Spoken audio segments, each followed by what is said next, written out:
स्वागत है क्राइम तक की कहानी के एपिसोड में। उम्मीद है पूरी फैमिली अच्छी होगी, अपना और अपनों का ख्याल रखती होगी। हम सबकी जिंदगी में आजकल कोरियर कंपनी का एक बड़ा इंपॉर्टेंट रोल होता है। मुझे लगता है शायद ही कोई ऐसा घर हो जहां कभी न कभी कोरियर वालों ने आपके डोरबेल न बजाई हो, आपके घर पे दस्तक न दी। क्योंकि अब तो बाजार जो है वो एक तरह से घरों में ही सिमट कर चला आया है। आपको कोई भी चीज जरूरत की चाहिए, चावल, दाल, आटा, तेल, कपड़े,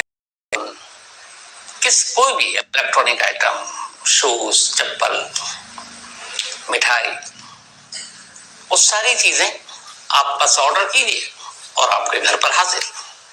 तो अब कोरियर कंपनी हम लोगों की जिंदगी का एक हिस्सा है। और आज की कहानी इसी कोरियर कंपनी में काम करने वाले कोरियर बॉय की है।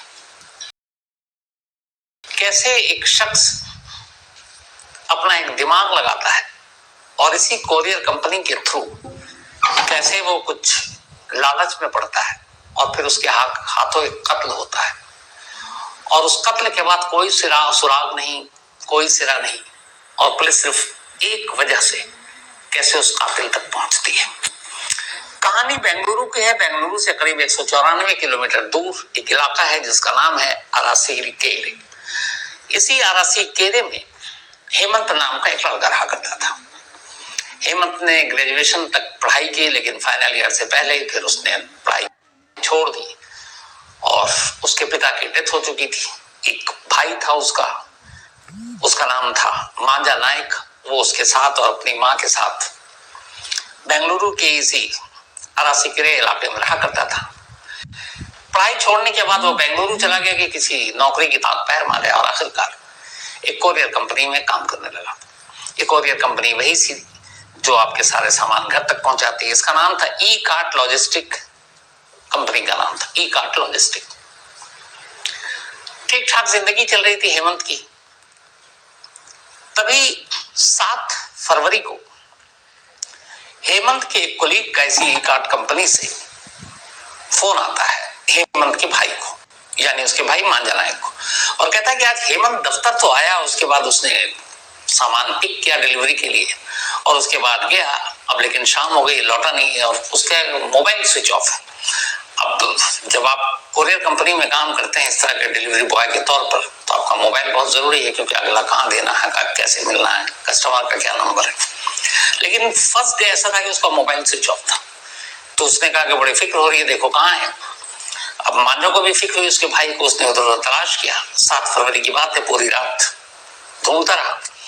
जब रात तक नहीं मिला तो 8 फरवरी 2023 लास्ट ईयर की बात है, 8 फेब 2023 को मांझा पुलिस स्टेशन पहुंचता है और पुलिस के पास जाकर रिपोर्ट लिखाता है कि उसका छोटा भाई, जिसका नाम हेमंत है, कोरियर कंपनी में काम करता है, कल दफ्तर से निकला है और गायब है और उसका मोबाइल स्विच ऑफ है। अमूमन ऐसे मिसिंग के केस में पुलिस कई बार क्या करती है कि उसे लगता है कि कहीं अपने मर्जी से चला गया होगा, घूमने चला गया होगा, दोस्तों के साथ चला गया, कुछ चीजें घर वालों से छुपाते हैं नौजवान, तो उसको छुपाने के चक्कर में चला गया होगा, 1-2 दिन में लौट आएगा। तो पुलिस रिपोर्ट तो लिख लेती है, लेकिन इतनी सीरियसली उसको ढूंढती नहीं है। आते हैं इसने हेमंत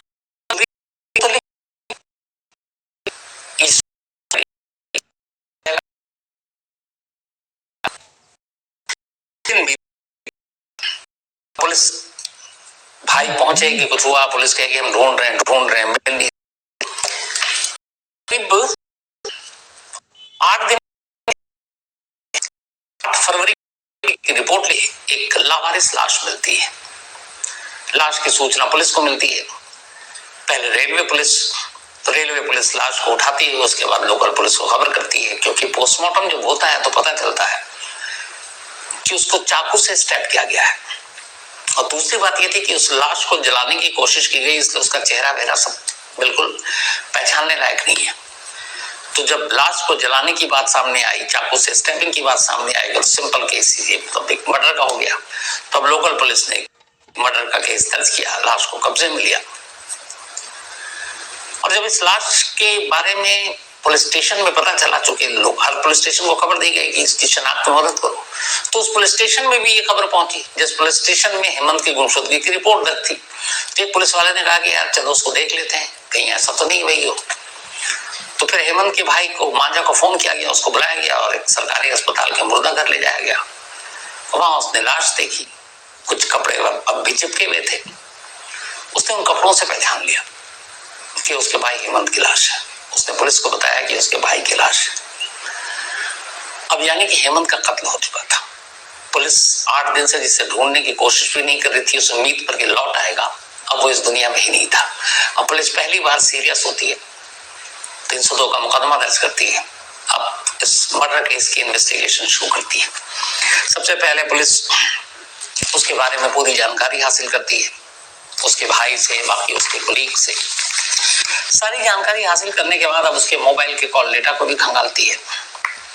कॉल डेटा को खंगालने के बाद अब पुलिस 7 फरवरी को, चूंकि कहा गया था कि हेमंत आखिरी बार सामान लेकर कहीं डिलीवरी करने के लिए गया था और उसके बाद से उसका मोबाइल स्विच ऑफ है, तो पुलिस ने 7 फेब के उसके सारे कॉल डिटेल रिकॉर्ड को खंगालना शुरू किया। जब खंगालना शुरू किया तो पुलिस ने देखा कि आखिरी जिस नंबर पे कॉल किया गया था उस नंबर को चेक करते हैं। तो लास्ट कॉल जो हेमंत का था उस नंबर पे पुलिस ने कॉल किया, उसके मोबाइल पे वो नंबर था। जब कॉल किया तो उधर से मोबाइल स्विच ऑफ। अब पुलिस को लगा ये क्या। अब पुलिस ने उस नंबर के सीडीआर निकाले जिस नंबर पे हेमंत ने लास्ट कॉल की, तो पता चला कि वो मोबाइल नंबर जिस पे आखिरी कॉल हेमंत ने किया था वो 7 फरवरी से वो मोबाइल ही बंद है, यानी जिस दिन हेमंत गायब हुआ। अब पुलिस को यहाँ से डाउट शुरू हुआ। तो जब पुलिस ने चेक किया तो पता चला कि एक लास्ट इसको जहां ये लेकर निकला था वो उसी शहर का एक एड्रेस था और वहां पे जो नाम लिखा हुआ था वो था हेमंत दत्ता। अब पुलिस की टीम उस एड्रेस पे पहुंची जहां इस कोरियर बॉय को कोरियर डिलीवर करना था। वहां जाकर उस पते को ढूंढती है, एक अपार्टमेंट का पता, लेकिन वहां जाके पता चलता है कि ये कोई नंबर ही नहीं है और ये नाम का कोई बंदा यहाँ रहता ही नहीं। अब पुलिस को कि ये क्या, जिस दिन से आखिरी कॉल किया वो मोबाइल बंद है, जिस जगह पे लास्ट डिलीवरी करनी थी उस डिलीवरी पे जो नाम लिखा था वो भी फेक, फिर क्या मतलब। अब पुलिस को लगा कि कुछ तो गड़बड़ है। खैर पुलिस की अपनी जांच जारी रही, जांच चलती रही। लगभग लाश को मिले हुए भी अब 10 दिन हो चुके थे, बल्कि 10 दिन नहीं 2 दिन हो चुके थे। 16 फरवरी को ये लाश मिली थी। लाश मिलने के बाद पुलिस की कई टीमें लग गई और उन्होंने कहा कि थोड़ा शहर में देखो, कोई सस्पिशियस दिखाई दे तो उसको पकड़ो जिसके ऊपर जरा भी शक हो। तो ऐसी बहुत सारी पुलिस की टीम शहर में इधर उधर अपना ढूंढ रही थी। आमतौर पे किसी बड़े क्राइम के बाद ऐसे ही होता है और किसी को भी शक होता है, रोक लेती है, गाड़ी रोक लेती है, हाँ भाई कहाँ आ रहे हो, कहाँ जा रहे हो, क्या है तुम्हारे पास, ये वो। तो ये चलता रहता है, ये पुलिसिंग में अक्सर होता है। तो पुलिस को भी कहा गया थोड़ी सावधानी बरतो, जिसपे भी शक हो उसको पूछो, रोको, टटोलो, चेक करो उसके सामान में क्या है। तो ऐसे ही 18 तारीख को एक पुलिस की टीम, पेट्रोलिंग टीम सड़क पर ड्यूटी पे लगी हुई थी। लाश मिलने का ये 2 दिन बाद की बात है, 18 फरवरी 2023। तो तभी पुलिस की टीम पेट्रोलिंग कर रही थी तो अचानक नजर पड़ती है कि एक सामने से नौजवान आ रहा है और वो बड़ी तेजी से आ रहा है और उसके पीठ पे एक बैग है, बैग थोड़ा भारी है। तो पुलिस को पता नहीं क्यों उसकी चाल और वो दाएं बाएं जिस तरीके से देखते हुए चल रहा था और तेज कदमों से चल रहा था, तो उसकी पूरे बॉडी लैंग्वेज, उसकी हरकत, उसकी रफ्तार और उस बैग को देखे उस पर ऐसे डाउट होता है कि लगता है पता नहीं कोई चोर वोर तो नहीं है। तो जैसे करीब आता पुलिस की टीम उसे रोक लेती है, सब पूछती है कहाँ जा रहे हो, क्या कर रहे हो। तो उसके चेहरे पे और घबराहट आ जाती है। तो पुलिस कहती है कि इतना भारी सामान क्या है, बैग खोलो। तो कहता नहीं हम तो यहीं कहीं जा रहे हैं घूमने के लिए। तो पुलिस को लगता है बैग में उसके कोई आदमी घूमने जाता तो उतने कपड़े और बाकी चीजें रखता है। लेकिन जैसे ही पुलिस बैग खोलती है तो उस बैग के अंदर से 4 पेयर स्लीपर और 4 पेयर शूज अच्छी कंपनी के, मतलब 4 जोड़ी जूते के और 4 जोड़ी चप्पल के उस बैग के अंदर से बरामद होते। अब पुलिस जब उसको देखती है कि यार ये बंदा 4 जोड़ी जूते और चप्पल क्यों लेके जा रहा है, वो पूछती है, वो सेटिस्फैक्टरी जवाब नहीं दे पाता कि तुम या तो धंधा करते हो, काम करते हो जूते चप्पल का। अब ये 4 जोड़ी और कुछ बैग में है नहीं, तो पुलिस को शक होता है। वो कहती है चल भाई थाने चला। अब पुलिस उस नौजवान को यूं ही शक के बिना पर थाने ले आती है और थाने ले जाने के बाद अब पुलिस उसको बिठा देती है, पूछताछ कर रही होती है। इसी दौरान में ये बात बाकी थानों तक भी आती है कि एक लड़के को पकड़ा गया है, थाने में है। उधर दूसरी टीम जो हेमंत के कत्ल की जांच कर रही है वो भी केस में लगी हुई है।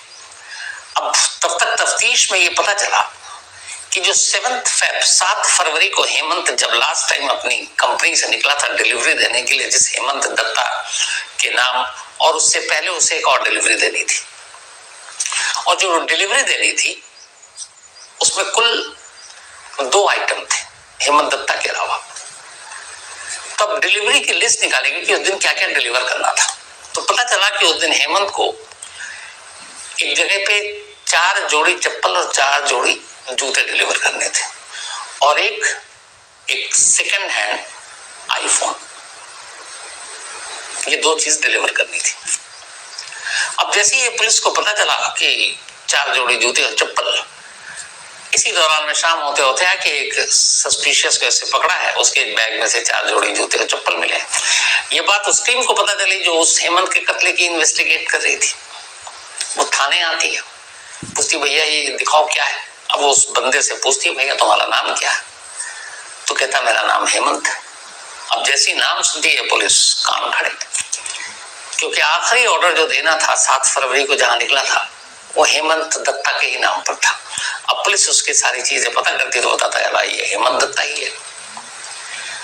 अब हेमंत दत्ता कई चीजें मिल रही हैं।